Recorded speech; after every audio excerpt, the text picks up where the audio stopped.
Ce n'est pas la destination, mais le chemin qui importe. Nous avons maintes fois entendu cette expression. Mais récemment, j'ai entendu une reformulation et elle change complètement la donne. Bienvenue sur la chaîne Chronique d'un Blédard.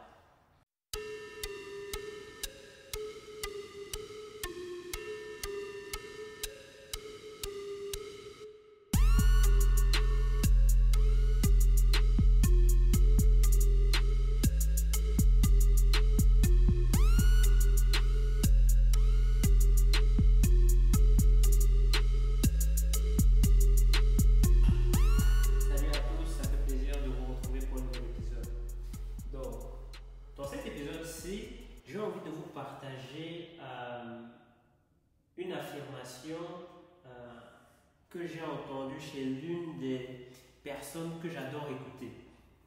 Une personne qui, bien sûr, a réussi. J'adore étudier les personnes qui ont réussi financièrement pour ce qui est de l'aspect financier. Ça va? Et donc, qu'est-ce que cette personne a dit? Cette personne a été sotte dans ses jeunes années, aux alentours de ses 25 ans je pense. Elle a rencontré une personne qui avait réussi et qui est vite devenue son mentor. Et donc ce mentor-là lui a dit, quitte à poser un objectif financier, pourquoi pas te donner l'objectif de devenir millionnaire? Pourquoi pas millionnaire? C'est une belle consonance, millionnaire. Suffisamment de zéro pour impressionner ton comptable. Je paraphrase ce qu'il disait. Il lui a dit, pose-toi l'objectif de devenir millionnaire, pas pour ce que tu vas acquérir, mais pour la personne que tu vas devenir dans le processus. Je répète, pose-toi l'objectif de devenir millionnaire, pas pour ce que tu vas acquérir financièrement, mais pour la personne que tu vas devenir dans le processus. Et donc, je fais le rapprochement avec l'expression célèbre et qui est quelque part, j'ai envie de dire, très mal interprétée de nos jours. Ce n'est pas l'objectif, ce n'est pas la destination qui importe, mais le chemin. Et depuis que j'ai entendu ceci, tout me revient, ça me semble juste logique. Parce que parcourant le même chemin, c'est tout à fait vrai ce qu'il a dit. C'est tout à fait vrai ce qu'il a dit. Et il a rajouté ceci, une fois que tu auras acquéri ce million, une fois que tu auras atteint le statut de millionnaire, tu peux donner tout l'argent que tu auras à ce moment-là. Tu peux donner tout cet argent. Pourquoi? Parce que ce que tu auras acquéri en toi aura beaucoup plus de valeur que la fortune que tu auras amassée. Il a tout à fait raison. Il a tout à fait raison. Dès le moment où tu démarres ton entreprise de 0 à 1 million,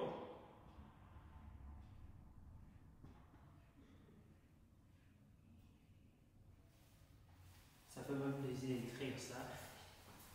Dès que tu commences ton entreprise de 0 à 1 million, tu remarques que tu changes. Tu n'as même pas besoin de le remarquer. Les gens autour de toi vont commencer à te faire des remarques. D'abord, tout doucement, pour éviter de te brusquer. Mais, à un moment, ils vont te dire, ah, tu as changé, tu n'es plus ça, tu ne fais plus ceci, pourquoi est-ce que tu fais ceci? Entre la personne que tu es ici et la personne que tu es ici, il va se passer énormément de choses ici. Et cette personne-ci n'a rien à voir avec la personne qui était ici. Au fond, oui. Et donc, pour vous aider à visualiser, je vais vous donner quelques exemples des changements que j'ai parcourus lorsque je me suis engagé sur cette voie-ci.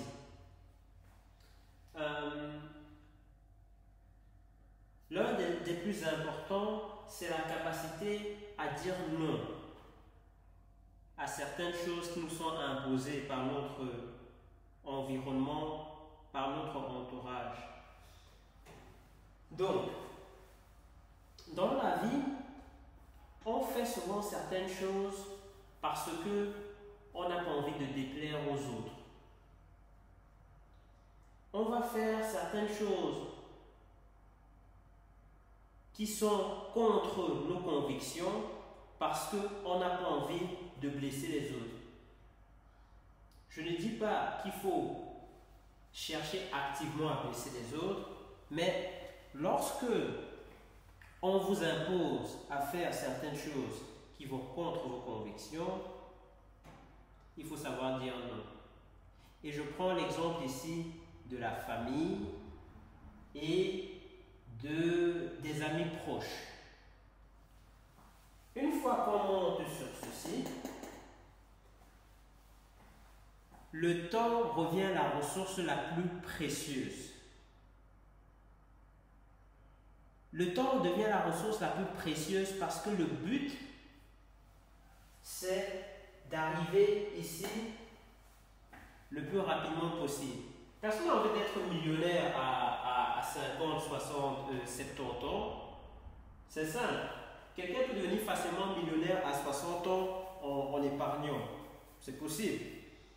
Si tu as un bon travail qui paye bien, tu peux épargner pendant 40 ans, tu arrives à 1 million. Mais les gens qui sont vraiment engagés à atteindre le statut de millionnaire sont les gens qui ont l'intention de le devenir dans les 5 à 10 prochaines années. Et pour ces personnes-là, le temps, c'est leur ressource la plus précieuse. Et donc, quand tu te retrouves sur ce chemin-ci et que le temps est ta ressource la plus précieuse, tu n'as plus le temps pour le drame que certains aiment assaisonner leur vie avec. Et donc là, tu apprends à dire non. Et sois prêt, tu vas fâcher énormément de personnes à leur dire non. Mais c'est l'une des choses les plus importantes à acquérir lorsque tu te lances sur cette voie-ci. Apprendre à dire non et accepter les conséquences qui viennent avec. Ton temps est ta ressource la plus précieuse. Un autre exemple que j'ai parcouru sur ce chemin-ci, la discipline. Tu n'as pas encore eu idée de combien la discipline est importante dans ta vie avant d'avoir essayé d'atteindre ce statut-ci. Si tu n'as pas de discipline, peu importe qui tu es, si tu pars de zéro, je dis 0, 0, et que tu dois grimper jusqu'ici par toi-même, si tu n'as pas de la discipline, tu vas échouer. Surtout dans le monde d'aujourd'hui où le divertissement, la distraction est à tout coin de rue, au bout de nos doigts, sur nos GSM, aux écrans, dans la rue, les panneaux publicitaires et tout. La discipline est quelque chose d'incroyablement indispensable. Et plus tu vas t'engager dessus, plus tu vas te rendre compte que tu deviens quelqu'un de discipliné, une discipline qui va sembler surréelle à ton entourage, alors que toi, ça va devenir ton quotidien. Je prends l'exemple. Avant de commencer mon aventure, j'ai envie de dire, d'indépendance financière, j'avais envie d'être en forme physiquement, j'avais envie d'être en forme. Je m'étais inscrit à une salle de sport. Je pense que c'était durant ma deuxième ou ma troisième année d'université. J'avais payé l'abonnement pour toute une année. C'était obligatoire à ce moment-là. Je pense que je suis allé 2 fois. 2 fois à la salle. Et j'avais payé, je pense que ça valait 20 € environ par mois. Donc, j'avais payé 240 € pour aller 2 fois à la salle sur une année. Quand tu commences à te lancer sur cette voie-ci, avec pour objectif ceci, tu acquiers une discipline qui va transparaître sur tous les aspects de ta vie. Les gens qui ont réussi ceci, généralement, j'ai envie de dire, à plus de 90% sont les gens qui sont en forme financièrement. Parce qu'ils ont développé une discipline et ils savent bien que la santé est quelque chose d'indispensable. Ceci va imposer un énorme stress à ton corps et à ton mental. Si tu n'es pas en santé, tu ne vas pas réussir à faire ceci. Donc, la discipline. Un autre des changements que j'ai subi dans ce processus-ci, c'est l'aptitude à consommer un contenu pertinent. Et par l'aptitude à consommer un contenu pertinent, j'entends exactement l'aptitude à étudier des personnes qui ont réussi. On a l'habitude, non, je vais dire, j'avais l'habitude avant de consommer un contenu qui était exclusivement porté sur le divertissement. Je regardais plein de séries, je regardais plein d'animes, je regarde toujours des animes, mais je les regarde même parce qu'ils me servent encore pour une autre entreprise que j'ai sur le côté, mais je ne regardais que du divertissement, je regardais des comédies, du stand-up, je pensais toujours aller au cinéma, voilà, j'étais toujours dans le divertissement, je regardais des vidéos de rôle sur YouTube, des vidéos d'animaux mignons, je passais mon temps sur les réseaux sociaux aussi. Oh bon Dieu, j'ai aimé Facebook à une époque, c'est pas croyable. Et puis à un moment, quand tu es sur ceci et le temps devient ta ressource la plus importante, tu n'as plus le temps d'aller sur Facebook voir ce que les gens veulent bien partager. Je vais sur Facebook aujourd'hui, franchement je suis dégoûté parce que je vois sur Facebook, ce sont des gens qui veulent montrer qu'ils ont une belle vie.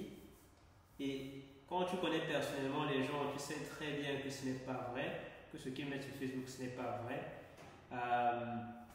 Ce sont des gens, déjà, si tu as le temps d'aller sur Facebook pour exposer ta vie, tu devrais faire quelque chose de plus intéressant avec ton temps. Va courir. Si tu as 1 heure à passer sur Facebook, tu devrais être en forme olympique. Si tu as 1 heure à passer sur Facebook, qu'est-ce qui t'empêche de courir 1 heure par jour?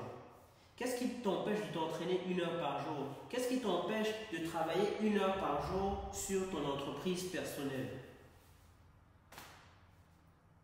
Donc tout ceci, le contenu que moi je consomme aujourd'hui, c'est un contenu qui est exclusivement, peut-être exclusivement c'est exagéré, mais tout le contenu que je consomme aujourd'hui, je me pose toujours la question, est-ce que ce contenu m'apporte quelque chose qui me rapproche vers mon objectif et au-delà? Ça va?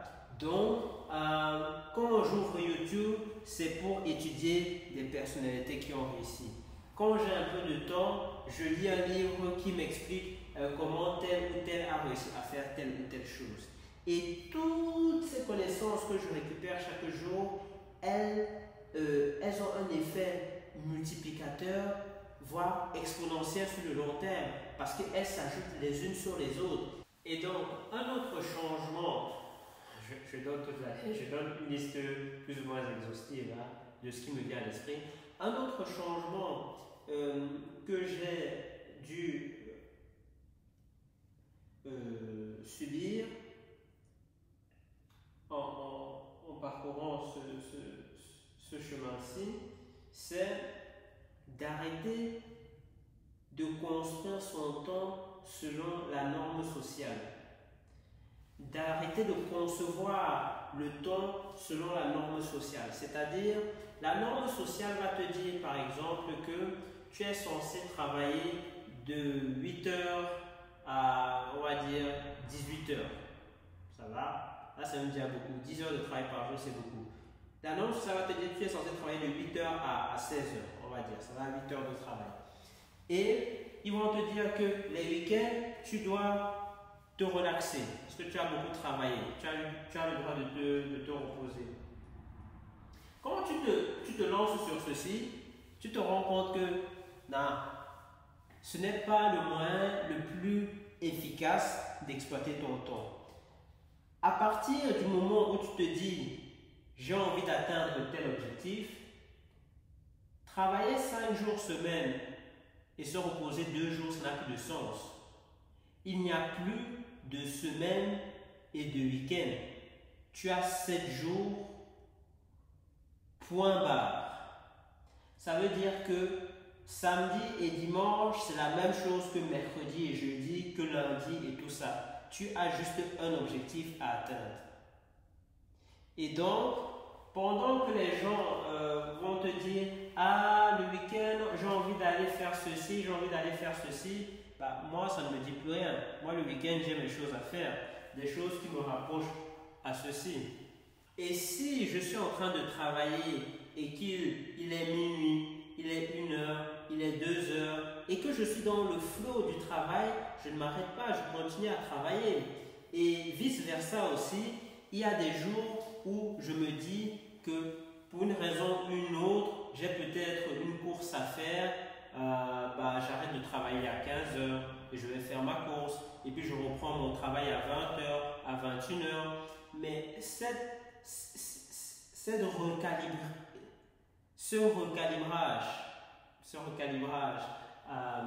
recalibrage de notre conception du temps, c'est quelque chose qui est indispensable parce qu'on doit exploiter notre temps au mieux de nos capacités. Et la société a construit ces normes sociales on travaille 5 jours semaine, le week-end on se repose, il ne faut pas travailler 12, 13, 14, 15 heures, 16, 17, 18, 20 heures par jour parce que ce n'est pas simple. Non. Et je sais que j'ai déjà beaucoup parlé aujourd'hui, j'aimerais quand même rajouter quand même un point que je pense être très important, un point qui arrive lorsque on est lancé sur ce chemin-ci, c'est que lorsque tu te retrouves sur ce chemin-ci, il y a quelque chose de très particulier qui est en tout cas arrivé dans mon cas, c'est que tu apprends à aimer qui tu es. Tu apprends vraiment à aimer qui tu es. Dans mon cas, j'ai l'impression que avant de faire ceci, je n'avais même pas de personnalité bien définie. J'ai l'impression que je faisais juste ce que la société lançait dans ma direction. Fais ceci, il faut faire ceci dans la vie, si tu veux réussir, fais ceci, il faut être comme ceci c'est blanc, ceci c'est noir, ça c'est bien, ça c'est pas bien. Quand tu te lances dans ceci, tu apprends à connaître qui tu es vraiment. Tu es repoussé dans tes limites. Et ce qui est vraiment magnifique quand tu es sur ce chemin-ci, c'est que tu découvres quelles sont tes limites et encore plus jouissif, j'ai envie de dire, tu dépasses tes limites. Tu accomplis la meilleure version de toi-même quand tu es sur ceci. La meilleure version de toi-même. La meilleure version de toi-même au niveau mental, physique, spirituel, tout ce que tu veux. Tu accomplis la meilleure version de toi-même. Et franchement, je pense que c'est la meilleure chose que tu puisses avoir comme résultat de ceci. Personnellement, je pense que naître, vivre et mourir sans avoir accompli son potentiel, c'est la pire chose qui puisse arriver à quelqu'un. Parce qu'au final, moi, je n'aurais même pas l'impression d'avoir vraiment vécu si je n'ai pas réalisé ce qui était inscrit en moi. Et donc, en réalisant son potentiel, en dépassant qui on est, en surpassant ses limites, on apprend à s'aimer et à aimer le monde aussi, et à aimer le monde, très important, parce qu'on se rend juste compte combien la vie en vaut la peine, quoi. Et donc voilà, donc une note peut-être un peu plus romantique sur la fin de cette vidéo-ci, mais ce mentor-là, le fait de dire que ce n'est pas ce que tu vas acquérir financièrement qui importe, mais la personne que tu vas devenir dans le processus est quelque chose qui m'a profondément marqué et qui me motive encore plus à ne jamais m'arrêter. À ne jamais m'arrêter, franchement. Et bah, j'espère que toi qui m'écoutes, tu auras peut-être trouvé une source de motivation ou une source de persévérance dans ton chemin. Et je vous revois au prochain épisode. Bonne soirée.